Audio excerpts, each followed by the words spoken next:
हम अपने दैनिक जीवन में अक्सर सुना और देखा करते हैं कि समाचार पत्रों, टीवी या फिर सोशल मीडिया के जरिए कि कुछ ऐसे अपराध हैं, जैसे कि कोई जेल से भाग गया है, फरार हो गया है, तो कोई व्यक्ति अपने घर में उसे छुपा लेता है, आश्रय दे देता है, तो यह भी एक क्राइम है। और फिर ऐसे ही कोई किसी को धमकी देता है कि मैं तुम्हें जान से मार दूंगा, मैं मार दूंगा, तुम्हें मैं जीने नहीं दूंगा, यानी क्राइम भरा धमकी।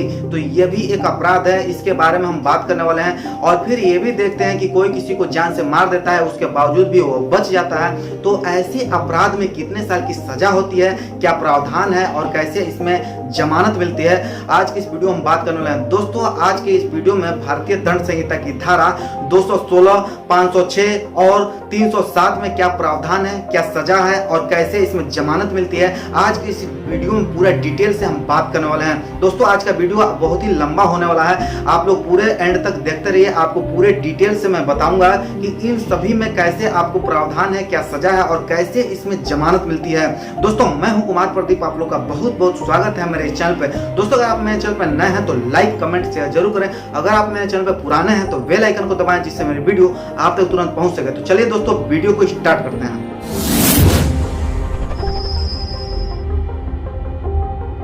दोस्तों, सबसे पहले हम बात करते हैं भारतीय दंड संहिता की धारा 216 के बारे में। इसमें क्या सजा है, क्या प्रावधान है और कैसे इसमें जमानत मिलती है। भारतीय दंड संहिता की धारा 216 के अनुसार जब किसी अपराधी के लिए आरोपी व्यक्ति जो किसी पुलिस अभिरक्षा से भागा हुआ हो, यदि आप उसकी किसी भी प्रकार से मदद करते हैं तो आपको आईपीसी की धारा 216 झेलनी पड़ सकती है।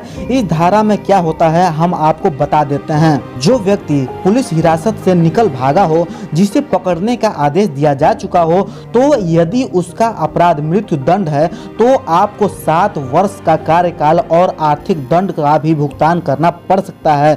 और यदि उसे आजीवन कारावास मिला हो तो उसको सुरक्षा देने वाले को 3 वर्ष का कारावास, आर्थिक दंड दिया जा सकता है। और यदि अपराधी को 1 वर्ष का कारावास हो तो सजा अपराध के लिए संबंधित कारावास की अवधि का 1/4 अवधि या आर्थिक दंड या दोनों हो सकता है। दोस्तों, भारतीय दंड संहिता की धारा 216 यह एक जमानतीय संज्ञेय अपराध है। आपको इसमें प्रथम श्रेणी न्यायाधीश द्वारा आपको जमानत मिल सकती है। दोस्तों, अब बात करते हैं कि भारतीय दंड संहिता की धारा 506 में क्या सजा है, क्या प्रावधान है, कैसे इसमें जमानत मिलती है। यदि कोई भी व्यक्ति अन्य व्यक्ति को कोई आपराधिक धमकी देता है, जैसे कि किसी व्यक्ति को जान से मारने की धमकी देना, या किसी को आग से जलाना, या किसी की प्रॉपर्टी को आग से जलाकर खत्म करने की धमकी देना, या किसी का रेप करने की धमकी देना, या किसी व्यक्ति से अपनी बात मनवाने के लिए किसी आपराधिक तरीके से धमकी देना, तो इस तरह की धमकी आपराधिक यानी क्रिमिनल धमकी कहलाती है।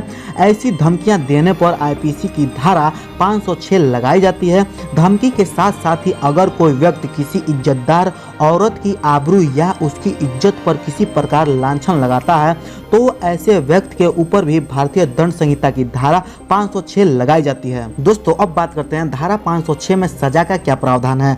जब कोई व्यक्ति किसी अन्य व्यक्ति को आपराधिक धमकी देने का अपराध करता है, उसे भारतीय दंड संहिता की धारा 506 के तहत कारावास की सजा का प्रावधान दिया गया है, जिसकी समय सीमा को 2 वर्षों तक बढ़ाया जा सकता है। और कारावास की सजा के साथ साथ ही इस धारा में आर्थिक दंड का भी प्रावधान दिया गया है, या फिर दोनों से दंड दिया जा सकता है। आर्थिक दंड को न्यायालय अपराध की गंभीरता और अपराधी की हैसियत के आधार पर निश्चित करती है। दोस्तों, अब बात करते हैं कि धारा 506 में जमानत का क्या प्रावधान है। भारतीय दंड संहिता की धारा 506 में वर्णित अपराध यह एक गैर संज्ञेय अपराध है। इस अपराध में किसी भी आरोपी को जमानत प्राप्त हो सकती है। अगर कोई व्यक्ति किसी अन्य व्यक्ति को साधारण आपराधिक धमकी देता है तो यह किसी भी श्रेणी के मजिस्ट्रेट द्वारा विचारणीय होता है।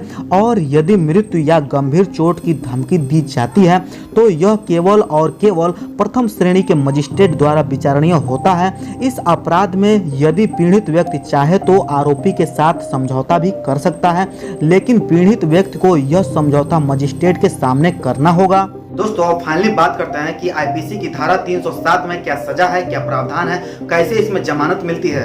धारा 307 के तहत सजा का प्रावधान हत्या की कोशिश करने वाले व्यक्ति को आईपीसी की धारा 307 में दोषित पाए जाने पर बहुत कठोर सजा का प्रावधान दिया गया है। यदि कोई व्यक्ति किसी अन्य व्यक्ति पर जान से मारने के इरादे से आक्रमण करता है और किसी वजह से वह व्यक्ति बच जाता है तो आक्रमण करने वाले व्यक्ति को न्यायालय द्वारा कारावास की सजा सुनाई जाती है, जिसकी समय सीमा को 10 साल तक बढ़ाया जा सकता है। केवल कारावास की सजा ही नहीं बल्कि ऐसे हत्या करने के प्रयास के दोषी को आर्थिक दंड से भी दंडित किया जा सकता है, जिसमें आर्थिक दंड न्यायालय जुर्म की गहराई और दोषी की हैसियत के अनुसार तय करती है। यदि जिस व्यक्ति की हत्या करने की कोशिश की गई है और अगर उसे गंभीर चोट लगी है तो दोषी को उम्र कैद तक की सजा सुनाई जा सकती है। भारतीय दंड संहिता की धारा 307 के प्रावधानों में बाद में एक तथ्य और जोड़ा गया था, जिसके अनुसार यदि कोई ऐसा व्यक्ति हत्या करने का प्रयास करता है जिसे पहले ही किसी अपराध में आजीवन कारावास की सजा सुनाई जा चुकी हो